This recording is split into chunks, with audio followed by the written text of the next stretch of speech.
వాగర్థవివ సంపృక్తౌ వాగర్థ ప్రతిపత్తయే జగతః పితరౌ వందే పార్వతీ పరమేశ్వరౌ ఆదిత్యాయ చ సోమాయ మంగళాయ బుధాయ చ గురుశుక్రశనిభ్యశ్చ రాహవే కేతవే నమః. శృంగేరి జగద్గురు పీఠాధిపతులకి కంచి పీఠాధిపతులకి నమస్కారములు తెలియజేసుకుంటూ కార్యక్రమాన్ని ప్రారంభిద్దాం. వీక్షించేటువంటి ఏబిఎన్ టీవీ ఆధ్యాత్మిక ప్రేక్షకులకి శుభోదయం. ఈరోజు మహావిశేషమండి. ఇటువంటి రోజు కోసము ఎంతోమంది ఆధ్యాత్మికవేత్తలు ఉపాసనా పరులు ఎదురు చూస్తుంటారు. ఈ రోజున చేసినటువంటి పుణ్యము కోటి రెట్ల ఫలితాలను ఇస్తుంది. ఈ రోజున చేసినటువంటి దానము కోటి సార్లు చేసినటువంటి పుణ్య ఫలితం ఇస్తుంది. అర్చనైన అభిషేకమైన కోటి సార్లు చేసినటువంటి యోగ్యత మన ఖాతాలో పడుతుంది. అదే ఏంటి అంటారా? కోటి సోమవారం అండి. ఇది చాలా అద్భుతం. ఇంతకంటే కార్తీక మాసంలో గొప్పదైనటువంటి రోజంటూ ఏది ఉండదంటే అతిశయోక్తి కాదేమో. ఎందుకు ఇంతటిది అనంటే, ఈ రోజున ఎవరైతే ఉపవాస నియమాన్ని పాటిస్తారో కోటి సోమవారాల పాటు ఉపవాస నియమాన్ని పాటించిన పుణ్య ఫలితం దక్కుతుంది. ఇది కోటి సోమవారాలు సాధ్యమా అంటే అసాధ్యం. ఎందుకు అసాధ్యం అంటారా? ఒక వ్యక్తి 120 సంవత్సరాలు ఆయుష్ సంపూర్ణంగా బ్రతికాడు అని అనుకుందాం. 100 సంవత్సరాల పాటు ఈ యొక్క కోటి సోమవారాలని ఉపవాస నియమాన్ని పాటించాడు అని అనుకుందాం. సంవత్సరంలో ఒకసారి కదా కార్తీక మాసం, అంటే 4 వారాలు వస్తుంది ఇంచుమించుగా. కాబట్టి 100 సంవత్సరాలలో 4 × 100 400 సంవత్సరాలు. మరి కోటి అంటే 400 సార్లు, 100 సంవత్సరాలలో 400 సార్లు మాత్రమే సోమవారాలు కార్తీక మాసంలో ఉపవాసం చేసే యోగ్యత. మరి కోటి సోమవారాలు ఫలితం దక్కదు కదా.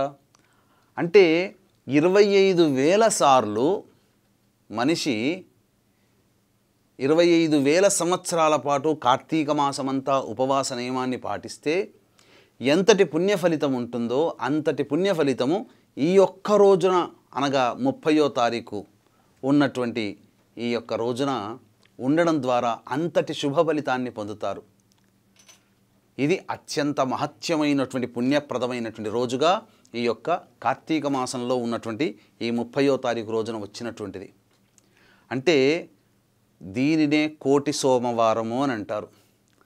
కాబట్టి చాలామంది ఆధ్యాత్మికవేత్తలలో ఈ కోటి సోమవారాల మీద చాలా భిన్న అభిప్రాయాలు ఉన్నాయి. సాధారణంగా మనకు వ్యాసప్రోక్తమైనటువంటి పురాణంలో చెప్పబడినటువంటిది, శివకేశవులకి భేదము లేదు. ఇటువంటి కార్తీక మాసములో విష్ణువుకు సంబంధించినటువంటి శ్రవణ నక్షత్రము ఏ రోజైతే వస్తుందో ఆ రోజే కోటి సోమవారము. దానికి తిథివార నక్షత్ర యోగాలతో సంబంధము లేదు అని ఒక స్మృతి. రెండవ స్మృతి అనంటే, సప్తమి తిథి ఉండి ఆ రోజున గనక శ్రవణ నక్షత్రం గనక ఉంటే దానిని కోటి సోమవారము అని అంటారు.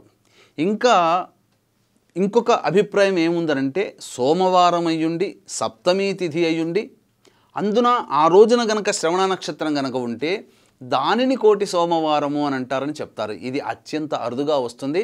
గత 2 సంవత్సరాల కిందట ఏదో ఒక్కసారి మాత్రమే సోమవారము సప్తమి తిథి శ్రవణ నక్షత్రం కలిసి ఉన్నటువంటి రోజు. కాబట్టి సర్వే సర్వత్రా ఇక అనేక విషయాలకి సంబంధించినటువంటి మీరు మీమాంసలుగా దీని గురించి చర్చలు పక్కకు పెట్టి ఈ రోజున కోటి సోమవారము అంతే, ఇంక అందులో తిరుగులేదు. శ్రవణ నక్షత్రం కార్తీక మాసంలో ఎప్పుడు వస్తే. అంతేకాకుండా ఈ రోజున కోటి సోమవారంతో పాటుగా గోపాష్టమి అనేటువంటి పండుగ కూడా జరుపుకుంటారు ఉత్తరాదిలో. శ్రీకృష్ణ భగవానుల వారు కంసుణ్ణి సంహరించాలనే ఉద్దేశంతో 3 అరణ్యాలని ప్రదక్షిణ చేశాడట. అందుకనే ఆ రోజు ఈ రోజున ఉన్నటువంటి రోజును పురస్కరించుకొని బృందావనంలో గోవర్ధనగిరి పర్వత ప్రాంతము చుట్టూ మనం ఎలాగైతే అరుణాచలేశ్వరుని గిరి ప్రదక్షిణ, నరసింహస్వామి గిరి ప్రదక్షిణ, సింహాచలం ఎలా చేస్తామో ఈ రోజున గోవర్ధన గిరి ప్రదక్షిణ అందరూ చేస్తారు. కాబట్టి ఈ రోజున గోవుకి లేదా కృష్ణుడికి అభిషేక అర్చనాది కార్యక్రమాలు, దూడతో ఉన్నటువంటి గోవుని దానము చేసిన, గోవుకి ఆహార పదార్థాలు ఈరోజు తినిపించిన చాలా పుణ్యం కలుగుతుంది గోపాష్టమి. ఇక రెండవది కార్తవీర్యార్జున జయంతి కూడా ఈరోజే. కాబట్టి కోల్పోయినటువంటి డబ్బుని కానీ, వస్తువులు కానీ, నగలు కానీ, పిల్లల్ని కోల్పోతారు. తల్లిదండ్రులు చిన్నప్పుడు ఎక్కడికో వెళ్ళిపోతారు, రాలేదంటారు. భర్త భార్యని వదిలిపెట్టిన, భార్య భర్తని వదిలిపెట్టిన వాళ్ళు మళ్ళీ తిరిగి రావాలనుకునేటువంటి వాళ్ళు, ఉద్యోగం కోల్పోయిన వాళ్ళు మళ్ళీ తిరిగి అదే ఉద్యోగం కావాలనుకునే వాళ్ళు, పదవి కోల్పోయిన వాళ్ళు మళ్ళీ పదవి కావాలనుకునే వాళ్ళు ఈ రోజున చక్కగా కార్తవీర్యార్జున స్తోత్రముని 108 సార్లు పారాయణం చేయండి. మరియు ఓం సుమంతో సుమంతో కార్తవీర్యార్జునాయ నమః అంటూ 1008 సార్ల పాటు జపం చేయండి. అలాగే దత్తాష్టకం 21 సార్లు పారాయణం చేయండి. చాలు, చాలా మటుకు మీ సమస్యలు పరిష్కారం అవుతాయి. ఇక ప్రధానంగా కోటి సోమవారంను ఉద్దేశించి ఈ రోజున ఉపవాస నియమాన్ని పాటించండి. ఇంట్లో దీపారాధన, అలాగే తులసి చెట్టు దగ్గర దీపారాధన చేసి విష్ణు సహస్రనామ పారాయణము, శివ సహస్రనామ పారాయణం చేసి ప్రదోషకాల సమయానికి శివాలయంలో కానీ విష్ణు ఆలయంలో కానీ చేరుకొని దీపదానము, సాలగ్రామ దానము, ఉసిరికా దానం అనేటువంటిది చేయండి. తప్పకుండా కోటి సోమవారాలు, కార్తీక మాసములో వచ్చినటువంటి కోటి సోమవారాలు ఎంతటి ఉపవాసము, దానము, పూజ చేసిన ఫలితమో ఈ ఒక్క రోజున చేసినందువల్ల అంత ఫలితాన్ని మీరు పొందుతారని చెప్పడంలో ఏమాత్రం సందేహం లేదు. అలాగే ఈ యొక్క కార్తీక మాస పర్వ దినాలను పురస్కరించుకొని మహిమాన్విత కాశీక్షేత్రంలో 6వ తారీఖు బద్నక యోగం ఉన్నటువంటి రోజున మీ జాతకరీత్యా కలుగు అన్ని రకాల సమస్యల నివారణకి, మరియు శని భగవానుడు మారిన కారణం చేత వివిధ రాశుల్లో జన్మించినటువంటి వారికి శనిదోష నివారణ, అలాగే అక్టోబర్, నవంబర్ నెలలో గురువు, రవి, శుక్ర, బుధ గ్రహాలు మారిన కారణం చేత 12 రాశుల్లో జన్మించినటువంటి వారికి సమస్యలు, ఇబ్బందులు తప్పవు.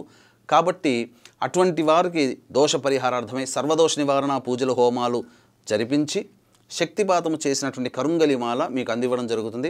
అవకాశం ఉన్నవాళ్ళు స్క్రీన్పై కనిపిస్తున్నటువంటి కాంటాక్ట్ నెంబర్ కాంటాక్ట్ చేసి మీ గోత్రనామాదులు నమోదు చేసుకోవచ్చు. సర్వం శ్రీ ఉమామహేశ్వర పరబ్రహ్మార్పణమస్తు.